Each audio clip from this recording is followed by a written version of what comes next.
Okay, तो अभी हम देखेंगे बटन कंट्रोल। यहाँ पे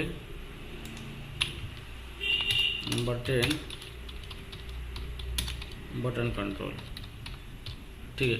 तो अभी हमें कुछ बटन लेने हैं जिसके ऊपर कोई क्लिक करने के बाद एक्शन होनी चाहिए। तो इस तरीके का भी हम क्या कर सकते हैं, यूजर इंटरफेस प्रोवाइड कर सकते हो। तो यहाँ पे आपको कुछ नहीं करना है, एक बटन टैग लेना है यहाँ पे, और ये बटन का टाइप लेना है कि ये बटन की अलग अलग टाइप है, बटन है, मेन्यू है, रिसेट है, सबमिट है, ठीक है।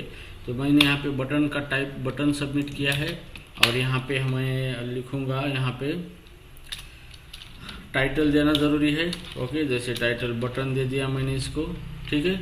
और ये इसके बीच में बटन के ऊपर जो नाम देना है मुझे, मैं नाम दूंगा, जैसे लॉगिन का नाम दिया है उसके ऊपर, ठीक है, लॉगिन कंट्रोल एस। ओके, तो जैसे भी अब मैं इसको अभी रन करूंगा यहाँ पे, तो यहाँ पे ये देखो लॉगिन नाम का बटन आ चुका है, ठीक है। तो ये बटन के ऊपर क्लिक करने के बाद हम कोई भी कोडिंग कर सकते हैं जावास्क्रिप्ट से, जो कि इसको क्लिक करने के बाद कुछ ना कुछ पेज हमारा एक्शन परफॉर्म करेगा, ठीक है। तो ये हो गया बटन टैग। आप बटन का इस तरीके से इस्तेमाल कर सकते हो। अब मुझे इसको बटन का टाइप अगर मैं सबमिट लेता हूँ, यहाँ पे सबमिट, और जैसे भी मैं इसको यहाँ पे रिफ्रेश करता हूँ और जैसे भी इसको रन करता हूँ, तो ये वर्क नहीं होगा। क्यों? क्योंकि ये जो सबमिट टाइप अगर लेता हो तो इसके साथ हमें फॉर्म टैग का इस्तेमाल करना पड़ता है, जो कि मैं आपको कल बताऊँगा, ठीक है। इसके बाद है इसका और है इनपुट टाइप रिसेट। तो फॉर्म को रिसेट करने के लिए इसका इस्तेमाल होता है। जैसे हम यहाँ पे इनपुट टाइप में एक टेक्स्ट बॉक्स लेंगे यहाँ पे, ठीक है, और इसको टाइटल एट्रीब्यूट प्रोवाइड करेंगे, इसको टाइटल यहाँ पे, ठीक है। तो here is a text box, text, ठीक है। तो रिफ्रेश करेंगे तो मैं यहाँ पे कुछ तो भी लिखूँगा। ये लॉगिन जो है ये इनपुट टाइप रिसेट है, लेकिन ये वर्क क्यों नहीं हो रहा है यहाँ पे, क्योंकि इसको हमें ये फॉर्म टैग के आगे लेना पड़ता है। यहाँ पे फॉर्म टैग है, सबको फॉर्म के अंदर लेना पड़ता है, तब जाके ये वर्क होगा, ये फॉर्म, ठीक है। तो एक्शन में मैं हैश दे दूंगा। अभी मैं इसके बारे में मैं आपको कल के लेक्चर में बताऊंगा, ठीक है। तो ये सब कंट्रोल फॉर्म के अंदर हमें लेने पड़ते हैं, तब जाके ये वर्क होते हैं, ठीक है। तो इनपुट टाइप मैंने रिसेट लिया है, और यहाँ पे देखो जैसे कि मैं यहाँ पे इसके अंदर कुछ भी लिखता हूँ और लॉगिन कर देता हूँ तो ये रिमूव हो जाता है, ठीक है। तो रिसेट मतलब क्या होता है कि फॉर्म हमारा रिफ्रेश होता है और जिसके अंदर जो भी हमने लिखे थे कंट्रोल्स के अंदर जो भी डेटा है वो सब रिमूव हो जाता है। और जैसे मैं इसको क्लिक करूँगा तो फॉर्म रिसेट हो चुका है यहाँ पे, ठीक है।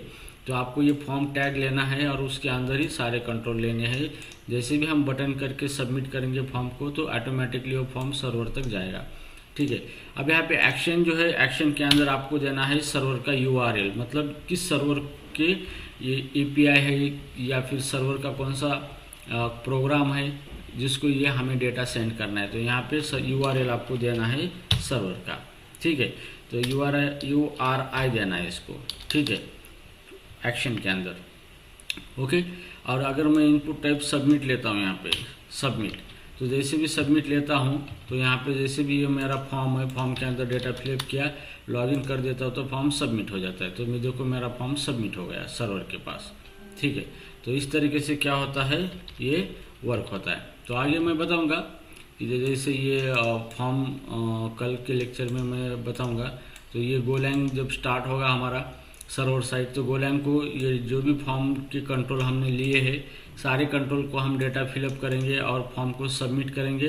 तो सबमिट करने के बाद वो फॉर्म हमारे सर्वर को सबमिट हो जाएगा और वो सर्वर उसका डेटा ले लेगा उसके नाम से, कंट्रोल के नाम से, ठीक है।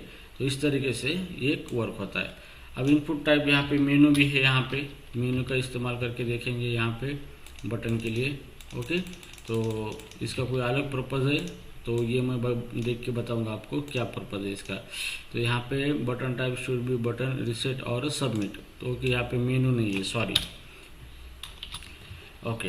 ये तो ये रिसेट होना चाहिए, सबमिट होना चाहिए या फिर बटन। अगर आप इसको सिंपली बटन कर देते हो तो ये आपका फॉर्म सबमिट नहीं होगा, यहाँ पे सिर्फ ये बटन जैसे काम करेगा।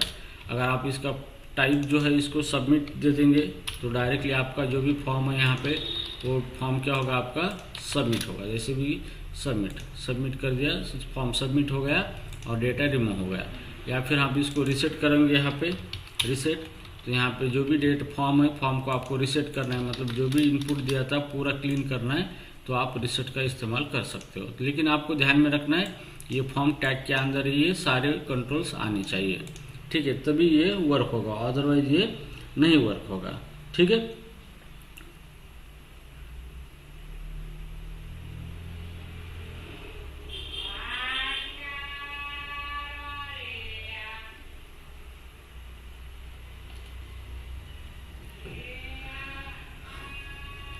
ओके, ठीक है।